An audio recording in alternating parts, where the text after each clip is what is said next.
Salam Bapak Ibu Saudara-saudara yang kami kasihi dalam Kristus Yesus. Marilah kita mendengar firman Tuhan khotbah epistel Minggu tanggal 9 Juli tahun 2023. Sebelumnya mari kita berdoa. Damai sejahtera dari Allah Bapa yang melampaui segala akal, itulah yang akan memelihara hati dan pikiran kita dalam Kristus Yesus Tuhan kita. Amin. Firman Tuhan bagi kita tertulis dalam Kidung Agung pasal 2 ayat 8 sampai ayat 13. Demikian firman Tuhan. Dengarlah kekasihku, lihatlah ia datang, melompat-lompat di atas gunung-gunung, meloncat-loncat di atas bukit-bukit. Kekasihku serupa kijang atau anak rusa. Lihatlah ia berdiri di balik dinding kita, sambil menengok-nengok melalui tingkap-tingkap dan melihat dari kisi-kisi. Kekasihku mulai berbicara kepadaku, bangunlah manisku, ceritaku marilah. Karena lihatlah musim dingin telah lewat, hujan telah berhenti dan sudah lalu. Di ladang telah nampak bunga-bunga, tibalah musim memangkas. Bunyi tekukur terdengar di tanah kita. Pohon ara mulai berbuah dan bunga pohon anggur semerbak baunya. Bangunlah manisku, ceritaku marilah. Demikian pembacaan firman Tuhan. Saudara-saudara yang terkasih di dalam Kristus Yesus, firman ini mengajak kita untuk melihat bagaimana keintiman antara orang yang percaya kepada Allah atau antara Allah kepada orang yang percaya, diperlihatkan seperti seorang pengantin laki-laki dan perempuan yang saling merindukan di dalam cinta, yang saling merindukan di dalam kasih sayang di dalam hidupnya. Seorang pasangan yang akan menikah antara laki-laki dan perempuan digambarkan dalam firman ini. Demikianlah antara cinta kasih Allah kepada manusia yang tidak memiliki batas. Bahwa antara Allah kepada manusia tidak memiliki batas. Antara orang yang percaya kepada Allah. Dan Allah selalu merindukan manusia supaya manusia itu mencintai Allah, mengasihi Allah dengan setulus hati, dengan segenap hati. Dan yang digambarkan dalam firman ini adalah bagaimana pasangan yang akan menikah atau mempelai perempuan menantikan mempelai laki-laki. Digambarkan dalam hal ini bahwa pengantin perempuan itu adalah begitu bersukacita, begitu bergembira. Dia digambarkan seperti rusa dan kijang yang sangat bersukacita, melompat-lompat di atas gunung-gunung, meloncat-loncat di atas bukit-bukit. Menggambarkan suatu kegirangan yang sangat luar biasa karena ada kerinduan yang didasari oleh cinta, yang didasari oleh kasih sayang. Dia sudah tidak tahan lagi mau bertemu atau melihat. Bahkan karena dia menantikan dengan rindunya, dia sering melihat atau menengok-nengok atau mengintip dari pintu atau dari jendela, apakah kekasihnya itu sudah sampai. Dan digambarkan dalam firman ini adalah bahwa mempelai perempuan itu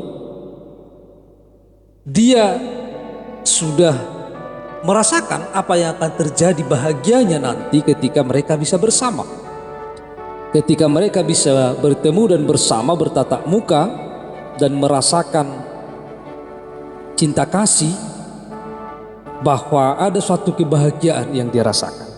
Dia katakan, lihatlah musim dingin telah lewat, hujan telah berhenti dan sudah lalu. Di ladang telah nampak bunga-bunga, tibalah musim memangkas. Bunyi tekukur terdengar di tanah kita, dan pohon ara mulai berbuah, dan bunga pohon anggur semerbak baunya. Ini menggambarkan satu harapan kepada kekuatan mempelai pria itu. Dia akan datang karena cintanya.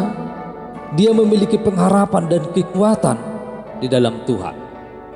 Saudara-saudara yang terkasih di dalam Kristus Yesus, demikianlah digambarkan dalam firman ini bahwa mempelai pria itu adalah Tuhan atau Yesus Kristus, dan mempelai perempuan adalah manusia, orang yang percaya kepadanya. Sebagai orang yang percaya kepada Tuhan, tentu bahwa kita semuanya pasti mencintai Allah dalam hidup kita, pasti mencintai hukum Allah dalam hidup kita. Dan cara kita mencintai hukum Allah bahwa kita harus selalu merindukan akan persekutuan kita kepada Tuhan. Kita akan selalu rindu kapan Tuhan selalu menolong kita dalam kehidupan kita, dan kita akan merasakan pertolongan Tuhan dan kekuatan Tuhan dalam kehidupan kita. Ada pengharapan bagi kita akan segala perbuatan Tuhan dalam setiap kehidupan kita. Ada kegirangan dalam diri kita supaya kita senantiasa melakukan kehendak Allah dalam hidup kita. Kita bersukacita menantikan kedatangan Yesus kedua kali di tengah-tengah dunia ini. Dengan sukacita kita menantikan Tuhan Yesus, maka kita akan berusaha bagaimana membuat diri kita, menghias hati kita dengan sebaik-baiknya. Bagaimana kita menantikan supaya kedatangan Yesus ke tengah-tengah dunia ini yang kedua kali sebagai hakim, bahwa kita didapatinya tetap percaya, bahwa kita didapatinya tetap sebagai pelaku firman Tuhan, setia kepada firman Tuhan, setia untuk mengasihi kehendak Allah dalam setiap kehidupan kita. Dan kita dalam menantikan kedatangan Yesus kedua kali ke tengah-tengah dunia ini, kita hendaknya memiliki persekutuan yang intim kepada Allah, persekutuan yang sungguh-sungguh, dan persekutuan yang terus dibangun kepada Allah. Kita merindukan firman Allah, kita merindukan kuasa Allah, kita merindukan segala pertolongan Allah dalam kehidupan kita. Oleh sebab hanya karena pertolongan Allah dalam setiap kehidupan kita, kita mampu untuk berbuat dan melakukan segala pekerjaan kita. Maka dimanapun kita berada, baik di rumah, di pekerjaan, di perjalanan atau dimanapun, bahwa kita tetap merindukan kasih sayang Allah, tetap merindukan Allah, tetap merindukan persekutuan kita kepada Allah, sehingga kita akan tetap setia, sehingga kita tetap siap sedia menantikan Yesus kedua kali di tengah-tengah dunia ini. Kiranya firman ini senantiasa membuat kita rindu akan firman Allah, rindu akan kehendak Allah, dan kita benar-benar mencintai hukum Allah dalam setiap kehidupan kita, dan kita bersukacita menantikan Yesus kedua kali, dan kita siap karena kita adalah orang yang percaya kepada Tuhan.